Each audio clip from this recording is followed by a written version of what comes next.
শীতের লুকোচুরি খেলা আর যেন শেষই হচ্ছে না। সকালের দিকে দেখা নেই সূর্যের, বেলা বাড়ার সঙ্গে সঙ্গে সূর্যের দেখা মিললেও শীতের আমেজ নেই বললেই চলে।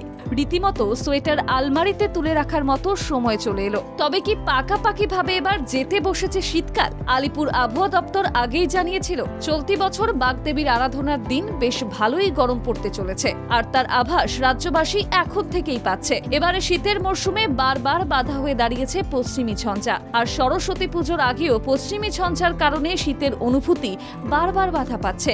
একটি নয়, দুটি ঝঞ্ঝার কারণে তাপমাত্রার এই রূপ বাড়ন্ত।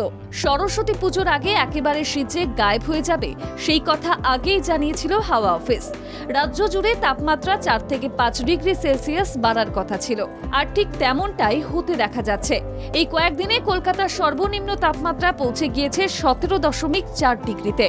জানুয়ারি মাসের শেষ আর ফেব্রুয়ারি মাসের শুরুতে তাপমাত্রা 19 অথবা 20 ডিগ্রি সেলসিয়াসের ঘরে যেতে পারে। আপাতত রাজ্যে নেই কোনো বৃষ্টির সম্ভাবনা। উত্তরবঙ্গে হালকা বৃষ্টির সম্ভাবনা থাকলেও দক্ষিণবঙ্গে তেমন কোনো বৃষ্টির সম্ভাবনা নেই। এই পরিস্থিতিতে শীতপ্রেমীদের মনে একটাই প্রশ্ন, তবে কি আর শীতের কামব্যাক হচ্ছে না? আবহাওয়াবিদদের মতে এই কয়েকদিনে তাপমাত্রার বৃদ্ধি ঘটলেও ফের তাপমাত্রা খানিকটা কমবে, তবে সেটা 15 ডিগ্রি সেলসিয়াসের নিচে নামবে না বলেও জানিয়ে দিয়েছে আবহাওয়াবিদরা। শীত বলতে এখন যেটা স্বাভাবিক তার থেকে অলরেডি প্রায় 2-3 ডিগ্রি বেশি চলছে কলকাতা পার্শ্ববর্তী অঞ্চলে, বিশেষ করে দক্ষিণবঙ্গের ক্ষেত্রে। আগামী 3 দিনে আরো 2 থেকে 4 ডিগ্রি রাইজ এক্সপেক্টেড, ফলে খুব বেশি ঠান্ডা দক্ষিণবঙ্গের অ্যাটলিস্ট কলকাতা পার্শ্ববর্তী অঞ্চলে থাকার সম্ভাবনা কম।